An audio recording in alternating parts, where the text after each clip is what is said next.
Hello, everybody. This is Shailene with HeadHunters Northwest Podcast.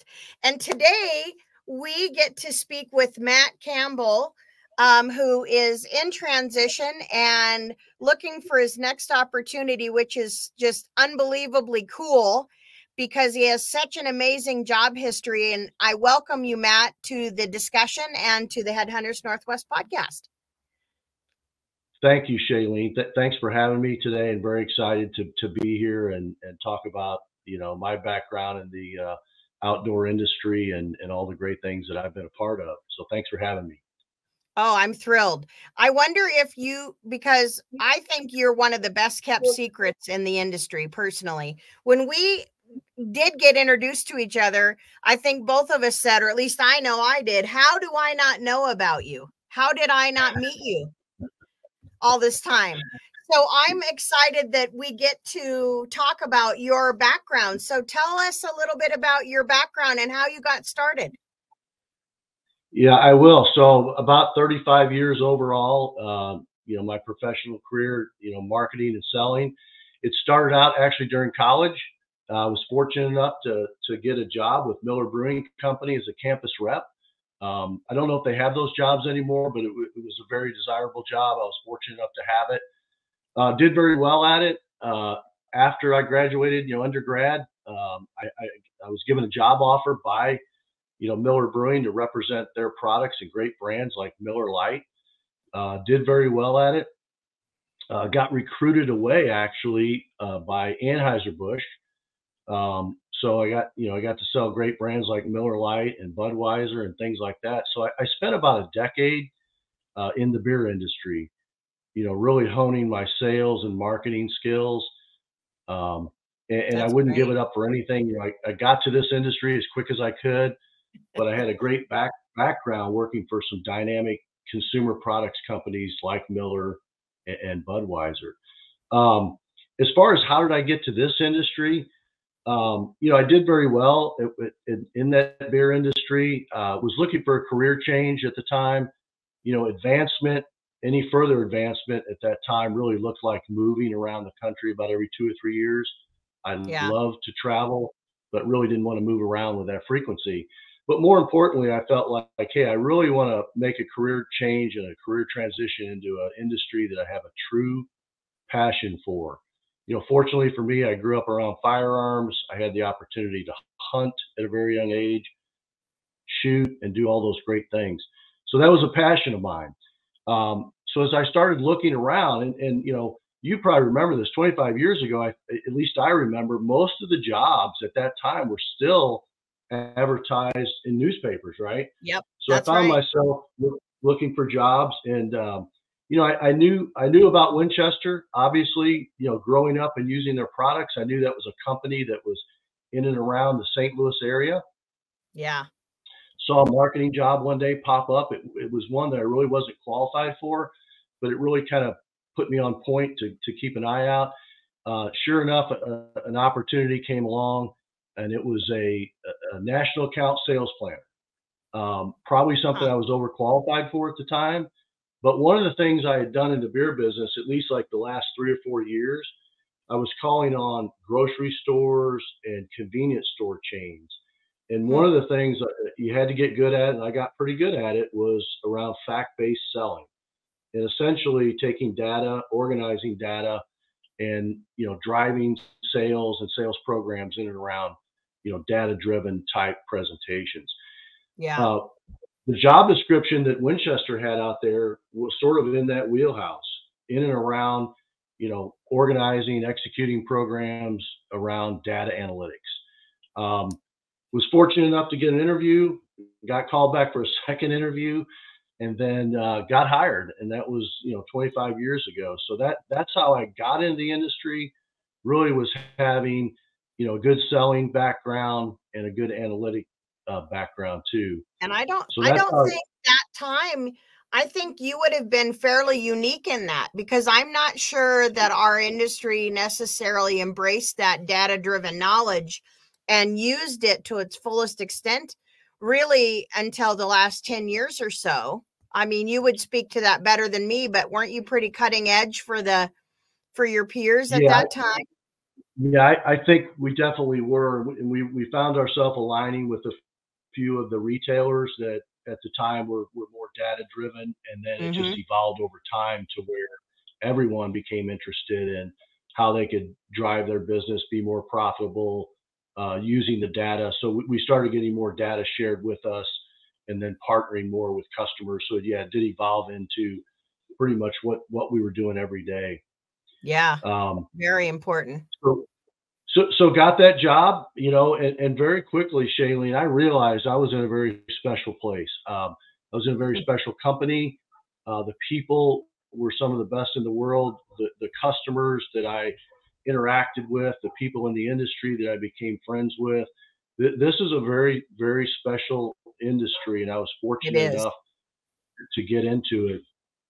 Um, it's built around relationships. It's built around trust and being a person that does what you say you're going to do. So I took that job. I did very well at it. I got promoted several times into sales manager, sales director, director over more responsibility. Servicing customers, commercial customers, law enforcement customers, the U.S. military. So I got to see a very diverse group of customers. I got to travel the country and the world. The last And seven you did a lot years, of hiring. You had quite a I few did. people that were working for you. Did a lot of hiring over that time period and building teams. Building new teams in and around and managing some pretty significant growth over that time period. Hmm. Um, so my last 7 years with Winchester was, I was vice president of sales and marketing. So over a pretty significant team and several teams, several functional areas as well. Um, so that I got to be exposed to a lot of different things in and around the industry, and yeah, we exposed to a lot of hiring. Yeah. Um, and some of the things we looked for that I looked for, the things I would ask people about is, your sense of urgency, right? Do you operate with a high sense of urgency? Are you highly customer focused? How do you keep your skill sets contemporary? Or, you're an Hmm. active learner type thing. Um, and then I think being lastly, hungry for knowledge is really important because it doesn't matter how young or old you are and how much experience you have. You have to keep learning because the only thing that is certain is change. that's right. That's right. So, are you looking for active learners, those that, I tell people, hey, do you know how to do that? No, I say, well, by the end of the day today or this week, you won't be able to say that. So people's ability to go find the knowledge, learn the knowledge, and then go and apply that that new skill. So, and then another thing I would ask, and people come on board, I would Hmm. say, hey, don't narrowly define your job, right? Um, be open to learn new things, take on more responsibility, join cross-functional teams, pitch in for somebody that's on vacation. That's really good It'll advice. just, yeah, I mean, it, it really is serving for the person doing it. It's going to have better career satisfaction, make themselves more valuable to the organization, and just overall better career fulfillment. So those are kind Yeah. of the key things that I was looking for, or that I would make sure I drive home. And really, I kind of refer to those as generational standards, because Hmm. I think whether it was 20 years ago or today, I think I think they're still very applicable for hiring and building teams. Yeah. Yeah, I agree. It's timeless for sure. When you, in your experience, our industry, we have two-step distribution and we have lots of different players in the industry. When you have been over the years working with dealers and distribution and wholesale and everything that goes with that, how have you seen it change and how have you seen it improve? No, but very, very good question. Um, when I go back 25 years ago, we didn't see as many retail outlets as we see today. We Mm. didn't see, the internet the way it's developed Right. now, where consumers can go and research online. Even if they don't buy online, they still start their, their search there, their research starts there. Um, I think also more and more over time, I think the dealer channel has become even more important, because we've seen a lot of retailers get out of the category, Mm-hmm. seen several get out of the category, but I think that wholesale distribution and that dealer network is one of the most important one of the most important assets that we have, in this industry. The retailers that have remained in it have certainly embraced it, and we've seen the number of those outlets and those places for point of sale for consumers grow as well. So, Yeah. those have kind of been the changes that I've seen, and being a part of Winchester, we were paying attention to that. We were making sure our footprint overlapped with that. We wanted to make sure our products were in as many places as possible for our consumers to find, Yeah. when they're looking to hunt or shoot. So Yeah. And when you are a real experience with travel for sure, and you've been to a lot of the trade shows, and I don't, I would be interested. We didn't talk about this off camera, but I'd be interested in your thoughts on how important are trade shows compared to what they used to be, because there's been this controversy, and I'm not at all about naming names because I wouldn't presume to know, but from your perspective, do you think that these trade shows that we go to is that important in the industry, or do you think it holds a certain place at certain times? Because I'm asking not from a negative perspective, but I'm asking more from the younger generation that's coming in, the 20 and the 30-year-olds. Maybe they haven't experienced that. And I have my own opinions, but I'd be curious as to what you've seen change from the manufacturer perspective, because it's very expensive to go to these trade shows and travel. it is, Shailene, and it's something we have conversations, or we had conversations almost every year. Mm-hmm. Um, and there's two tracks to think. You can focus on the reasons why you don't want to be there, Yeah. and talk yourself out of it. But I always tend to focus on, hey, let's think about why we want to be there, what we can accomplish. And when you focus on that, I think the trade shows become very valuable for you. I talked about relationships, Yeah. relationship building and building trust.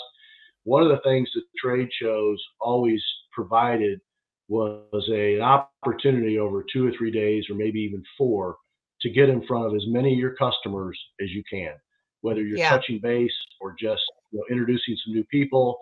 Maybe you've had a mid-year new product launch, and things like that. There's no substitute for that face to face. I know Zoom and Teams Yeah. and have certainly evolved into meaningful formats, particularly during the pandemic. But I also think the trade shows are also a big marketing event. So it's Yeah. about building relationships and also reminding people, hey, what new products do I have? What new product launch do I have? And you get, the media, the media is at a lot of these trade shows. So if you embrace that and really treat it as a marketing event, Yeah. you can do yourself a big service when you go to these trade shows and feature your new products, have interviews with media, do videos. So no, I think they're a tremendous asset to have. And again, if you focus on reasons to be there and how you can drive ROI while at your show, you'll find out that they're very beneficial for you. I am glad to hear you say that, because I don't come from a manufacturing perspective and I don't have the years of experience you do. But I have found over the years, as I gain more experience and go to more and more shows, we start at my company earlier and earlier to get ready for the trade shows. I think that you have to plan and set your goals. Here's what I want to achieve when I'm there. Here's how I'm going to step it back and, plan for that, because you can't just go to any trade show or expo and think that it's the trade association's responsibility to get the buyers there. I think it's your responsibility. I agree with you. One of the things we would do is have a playbook. Every year we had a playbook. We would update it. Who are we meeting with? What new products are we going to talk about? What members of the media are we going to meet with? What customers? do we have a new product launch that maybe we can feature for the first time at that? Do we have a special event? Do we have a networking event that we can have with maybe some of our dealers while we're there? Yeah. So having a structured playbook, I think, is essential. You shouldn't go to a trade show without one, no matter what the industry is. Yeah, that's a good point. And it's interesting because each trade show has a different flavor. And I think that that's good, in that you want to be able to work with different people in a different environment for the audience it's intended to serve. Absolutely. Absolutely. Yeah. So, as you're looking forward in your newfound freedom and opportunities, I am the one who suggested that we do this. I'm thrilled that you agreed. Thank you for the opportunity, because I think people need to know that you're a free agent. And I mean, think about the experience. I mean, I don't know. I think you're going to be awfully busy at Come SHOT Show myself. I think that people are going to hear this podcast and say, hey, I could use Matt to help me get ready for SHOT Show. I could use Matt to help me get ready. Even if they don't have a permanent full-time thing, they'd be a fool not to call.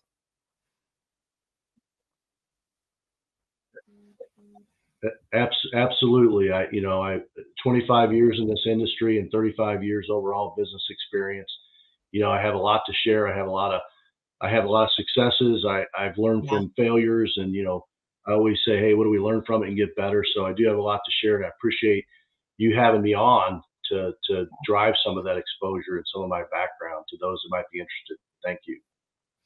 Well, it's important to note, when we're in an environment like we are now, that it's really valuable to have someone on your team as a part of your group that understands the peaks and valleys, because I think this is the time that you need experience, so that you don't waste your money on marketing or doing something with your company that you just need to ride out the wave, because this is temporary. It will change. It is. And, over that 25 years, I mean, I don't know how many, consumer surges I've seen. I mean, I can go back to the first one, which was Y2K. Everyone thought the grid was going to go down, through national elections. So I've seen these cycles of growing up and then correcting and going down. But I'll tell you, one of the most significant things that I've witnessed is just while we've had those, the overall growth in the shooting sports has been significant. If you think about today, we have 60 million U.S. adults participating in shooting sports, right? So you think about how significant that is. That's 1 in 4 U.S. adults. And if you think about that recreational end use versus others, it's actually bigger than golf, bigger than camping, fishing, hiking, boating. And I love all those. I do them myself. But that's a significant installed base of consumers that this industry has to market to. I don't think people realize sometimes how big the industry has become in terms of the installed consumer base that we now have. Yeah, I agree. That's a really good point. I wouldn't have thought to bring up.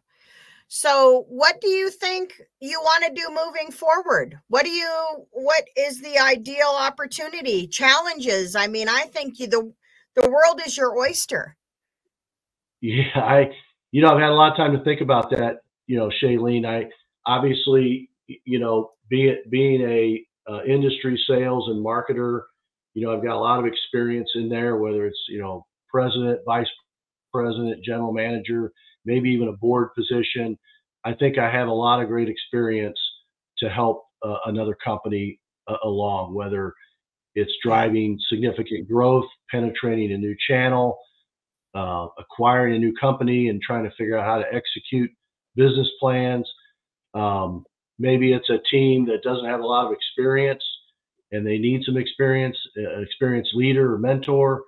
Any of those things are exciting for me to think about in the industry. In the industry, right? We want to keep you in the industry. I mean, That's what we want. We want to keep the people in our industry that are passionate about our industry, and what you bring from your experience prior to the industry really helps add value to us. Absolutely. Like I said, I got here as quick as I could, and the last 25 years have been incredible. And it's just I don't think there's any other industry like this. And, Yeah. you know, I've had the opportunity over those 25 years. I see a lot of people come into our industry from different industries, and that's probably one of the consistent themes that I'll hear is people quickly realize within weeks or just a few months, they'll say, you know, this is a very unique industry like no other in terms of the relationship part, the trust that people have for each other. It really is a very special and unique industry, and one that I look forward to continuing to work in. Yeah, it really is all that. There's no doubt. So if you have to choose a favorite firearm, and I know you're a hunter, obviously we were just talking about the moose horns you Yep. have behind you there, and your beautiful deer that you have mounted. What would your favorite firearm choice be? Man, this one's easy. Okay. It would be a Winchester Model 9422, which is a lever action 22. That was my first firearm.